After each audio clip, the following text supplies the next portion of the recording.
Okay, so mga insan, nagsimula to kaninang morning. Nagbukas ako dun sa business suit ko sa Facebook, tapos nag-check ako ng messages. So, tuwid na Tagalog muna kasi medyo seryoso pag-uusapan natin. Okay? So, may insan natin na nag-send ng message sa akin na video sa Caloocan kahapon na may riding in tandem na binakbak yung kalahi ko na insan na Indian. Na walang kinalaman, nagsisingil lang sa XRM, biglang pap, 7-8 shots, tumba yung tao. May pamilya din yan, boss. Tao din yan. Ang dami yung sinasabi. Lahat ng mga pinopost ko, it does not relate with the government. I don't care what they do.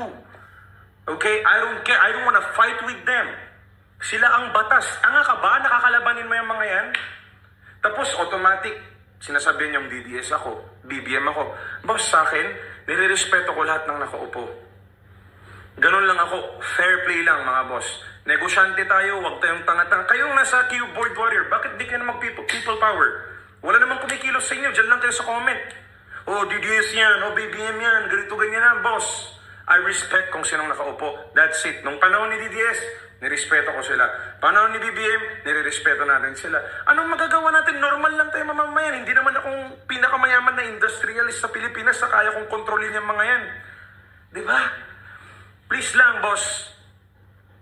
Ang sa akin lang, usapan mga kida. Baliktad nyo yung kida, alam nyo na yung ibig sabihin nun. Yung mga kida, boss, mga tao lang yan. Walang kinalaman ng gobyerno. Hindi tanga ang gobyerno, sasabihin nila sa mga kida, oh, gamitin mo to, magpakahay ka, tapos gawin mo, magwala ka. Common sense, mga boss. Diba? Lahat na lang ng post na about ganyan, the Philippines is not... Puta, lumaki ako sa Pilipinas, 30 years old na ako, 30 years ako, nandito sa Pilipinas, sobrang safe ng Pilipinas noon. Dati ang makalat lang Manila. May kidnapping, may hold-upping, lahat, ang dami nangyayaring ganon. Pero ngayon, boss, iba na. Ratrata na sa kalsada.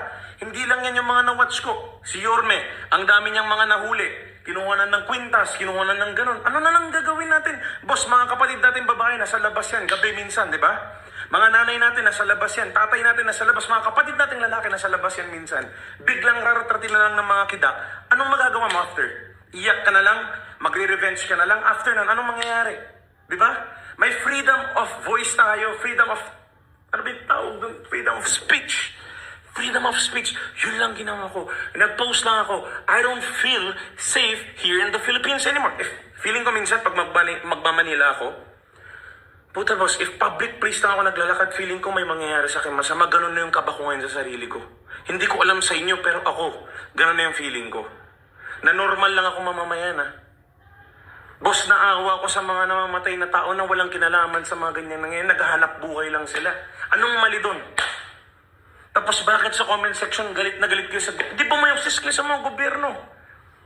Di ba? Tinatag nyo si Remula, tinatag nyo si ano. Boss, hindi ko kilala yung mga yan. Marami akong kaibigan na politicians. Ang pinag-uusapan lang namin about our lives. Wala kaming pinag-uusapan kung anong nangyayari ngayon sa loob. That's not us. The friendship may limit. Okay? Madami tayong kaibigan na politicians and love ko silang lahat. Sa mata nyo, ayaw nyo, pero for sure, kung may mga kaibigan din kayo mga politician, alam nyo na yan. Okay? Ako, from bata pa lang ako, kasama ko na sila, mga kuya ko na sila, mga kapatid ko na sila. Ganon yung samahan namin. Wala ako pwedeng i-post against the government kasi I have friends inside and I don't want to talk anything about them. Ganon lang yun. Okay? Respect begets respect. Ayoko magsalita about the government. Sino ba ako? Who am I? Ako ba yung papakinggan? Ang dami-daming mas matatalinong tao dyan. Ang dami-daming mga content creator na nagpo-post about sa mga government. Sila pakinggan nyo. Ako, boss, wala akong pake. May